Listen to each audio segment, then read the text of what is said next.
வணக்கம். இது news first prime time sunrise. அனைவருக்கும் இனிய காலை வணக்கம். இன்று 20ஆம் திகதி பிப்ரவரி மாதம் 2014ஆம் ஆண்டு வியாழக்கிழமை. புதியதொரு நாளில் சந்திக்கின்றோம். நியூஸ் ஃபர்ஸ்ட் சக்தி டிவியின் காலை நேர பிரதான செய்திகள். முதலில் தலைப்புச் செய்திகள். மாகாண சபை தேர்தலுடன் தொடர்புடைய தேர்தல் சட்டங்களை மீறியமை குறித்து 216 சம்பவங்கள் பதிவு. மாணவர்களை பாடசாலையிலும் பாடசாலைக்கு வெளியிலும் பாதுகாப்பதற்கான திட்டம் ஒன்றை ஆரம்பிக்க தீர்மானம். உக்ரைனில் அரசு எதிர்ப்பு ஆர்ப்பாட்டங்கள் தொடர்ந்தும் வலுப்பெற்றுள்ளன.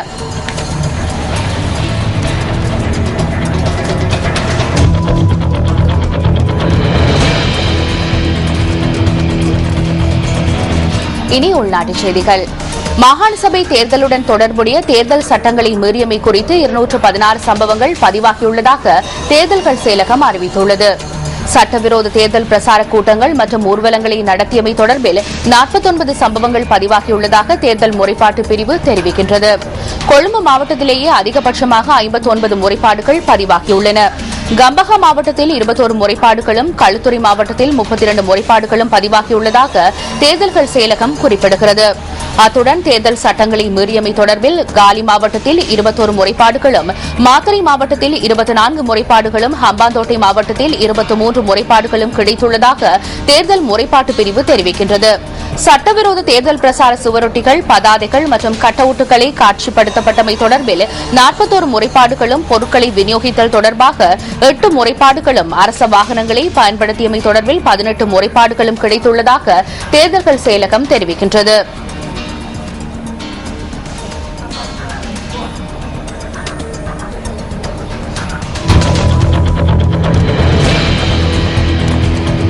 மாணவர்களை பாடசாலையிலும் பாடசாலைக்கு வெளியிலும் பாதுகாப்பதற்கான திட்டம் ஒன்றை ஆரம்பிப்பதற்கு கல்வி அமைச்சு தீர்மானித்துள்ளது.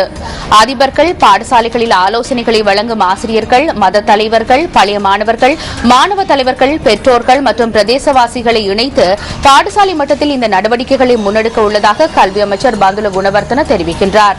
இதன் மூலம் பேஸ்புக் போன்ற இணையதளங்கள் பயன்படுத்துவதால் மாணவர்களுக்கு ஏற்படும் அச்சுறுத்தல்களுக்கு உரிய தீர்வுகளை வழங்க முடியும் என்று அமைச்சர் நம்பிக்கை வெளியிட்டுள்ளார்.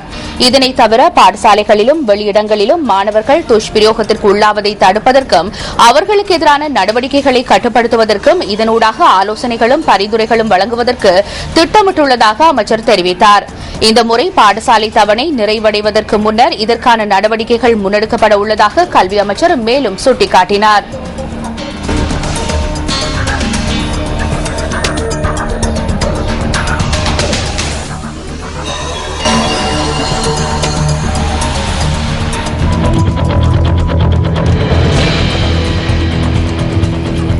வடக்கு மாகாணத்தில் கழிவுப் பொருட்களை அகற்றுவது தொடர்பில் புதிய திட்டங்களை அறிமுகப்படுத்தும் செயற்திட்டம் இன்று வடமாகாண சுகாதார அமைச்சினால் முன்னெடுக்கப்பட உள்ளது.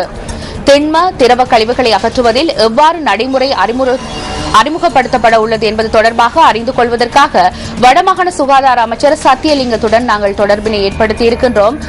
வணக்கம். வணக்கம். எங்களோடு நேரடியாக இணைந்திருக்கின்றீர்கள். இன்று தொடக்கம் திண்ம, திரவ கழிவுகளை அகற்றுவதற்கு வடமாகாணத்தில் புதியதொரு திட்டம் அறிமுகப்படுத்தப்பட இருக்கிறது.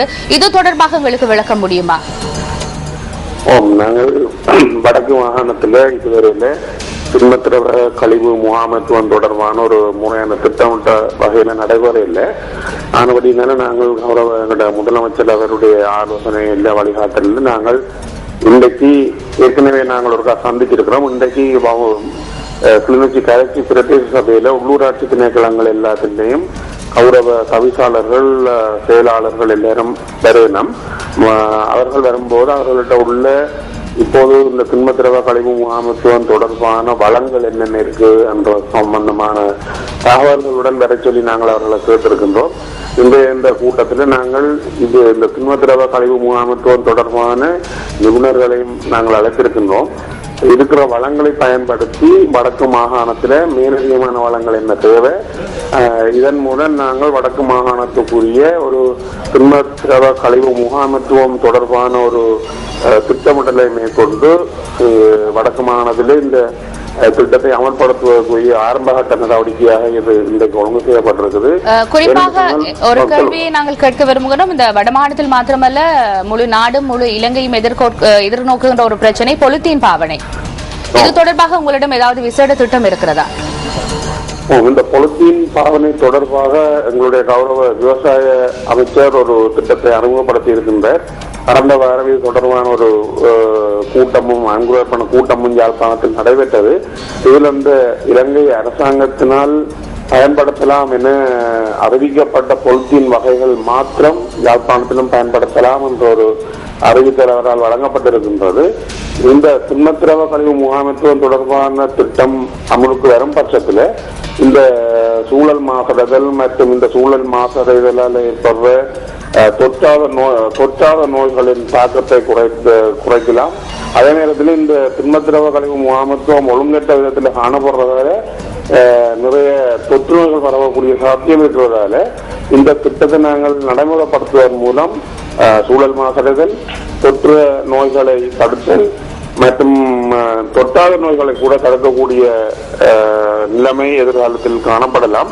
இந்த திட்டம் நல்ல ஒரு திட்டமாக வர நாங்கள் யோசிக்கின்றோம். நிச்சயமாக எங்களோடு காலை நேரத்தில் இணைந்து கொண்டு நியூஸ் ஃபர்ஸ்ட் சக்தி டிவி ஊடாக வடமாகாணத்தில் திண்ம திரவ கழிவுப் பொருட்களை எவ்வாறு நாங்கள் மீள்பாவனைக்கு உட்படுத்துவது இது தொடர்பான ஒரு விடயத்தை எங்களுக்கு தந்திருந்தீர்கள். நன்றி. உங்களோடு இணைந்து கொண்ட மெக்கி நன்றி.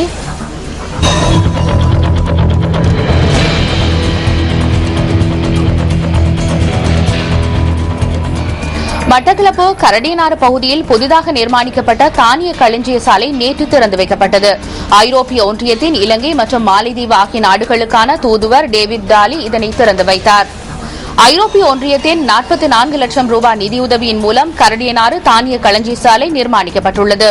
மட்டக்களப்பு மாவட்டத்தில் உற்பத்தி செய்யப்படும் தானியங்களை களஞ்சியப்படுத்தும் நோக்கில் இந்த தானிய களஞ்சிய சாலை அமைக்கப்பட்டுள்ளது. இதன் ஊடாக விவசாயிகள் அதிக அளவில் பயனடைவார்கள் என்று நம்பப்படுகிறது.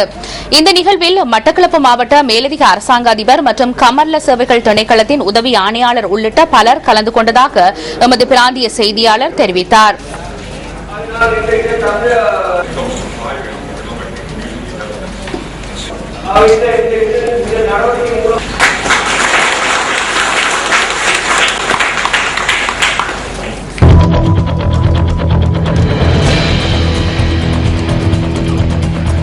ராகல பகுதியில் வீடொன்றின் மீது வீழ்ந்ததாக கூறப்படும் எரிகல்லொன்றின் பாகம் தொடர்பில் ஆய்வுகளை ஆரம்பிப்பதற்கு புவி சரதவியல் மற்றும் சுரங்க பணியகம் தீர்மானித்துள்ளது.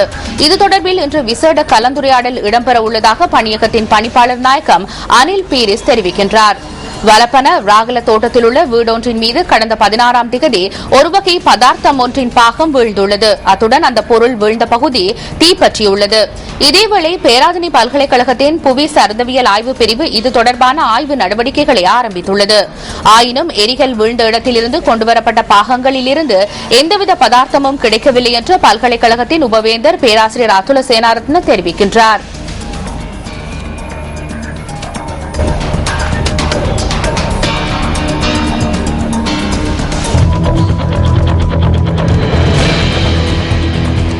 புசல்லாவ சங்குவாரி தோட்டப்பகுதியில் நேற்றிரவு 7:30 மணியளவில் வாகன விபத்து ஒன்று இடம்பெற்றுள்ளது. கொழும்பிலிருந்து வெளிமடை நோக்கி பயணித்த தனியார் பஸ் ஒன்றும் நுவரெலியாவிலிருந்து தம்புளை நோக்கி பயணித்த டிப்பர் ஒன்றும் மோதியதில் இந்த விபத்து இடம்பெற்றுள்ளது. மரக்கறிகளை ஏற்றி வந்த குறித்த டிப்பர் வாகனம் பஸ்ஸுடன் மோதி பின்னர் மரம் ஒன்றுடன் சென்று மோதியுள்ளதாக எமது பிராந்திய செய்தியாளர் தெரிவிக்கின்றார். நுவரெலியாவிலிருந்து சுமார் 3500 கிலோகிராம் மரக்கறிகளை ஏற்றிக்கொண்டு தம்புளை நோக்கி பயணித்த டிப்பர் வாகனமே இவ்வாறு விபத்துக்குள்ளாகியுள்ளது. இந்த விபத்தில் டிப்பரின் சாரதி காயமடைந்துள்ளார். இந்த விபத்து தொடர்பான மேலதிக விசாரணைகளை புசல்லாவை போலீசார் முன்னெடுத்து வருகின்றனர்.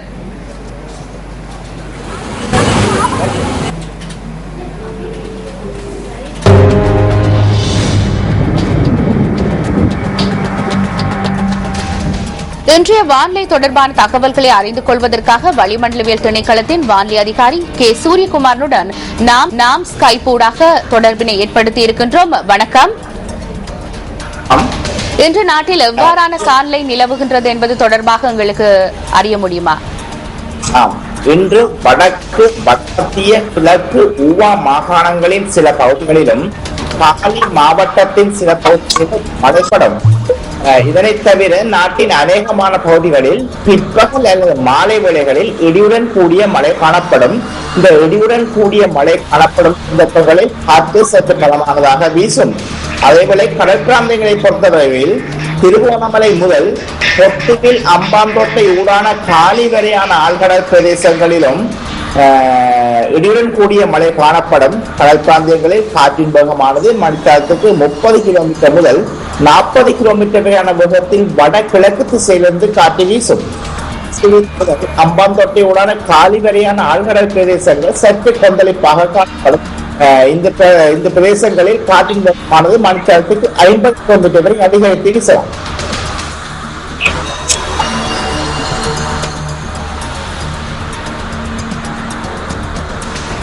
தற்போது நாட்டில் வெப்பமான ஒரு காலை நிலவுகிறது. இது தொடர்பாக நாங்கள் அறிந்து கொள்ள முடியுமா? தற்போது நிலவிக் கொண்டிருக்கின்ற இந்த வெப்பமான சூழ்நிலை இன்னும் சில நாட்களில் படிப்படியாக ஓரளவு குறைந்து போவதற்குரிய சாத்தியக்கூறுகள் காணப்படுகின்றன. காரணம், இப்போது பிற்பகல் மாலை வேளைகளில் இந்த இடியுடன் கூடிய மழை காணப்படுகின்ற தோன்றுவதற்கான சூழ்நிலை மாறிக்கொண்டு வருவதன் காரணத்தினால் எதிர்வரும் நாட்களில் இந்த வெப்பமான சூழ்நிலை படிப்படியாக குறைபடுகிறது. நன்றி, எங்களோடு இணைந்து கொண்டு இன்றைய வானிலை தொடர்பான தகவல்களை தந்தமைக்கு.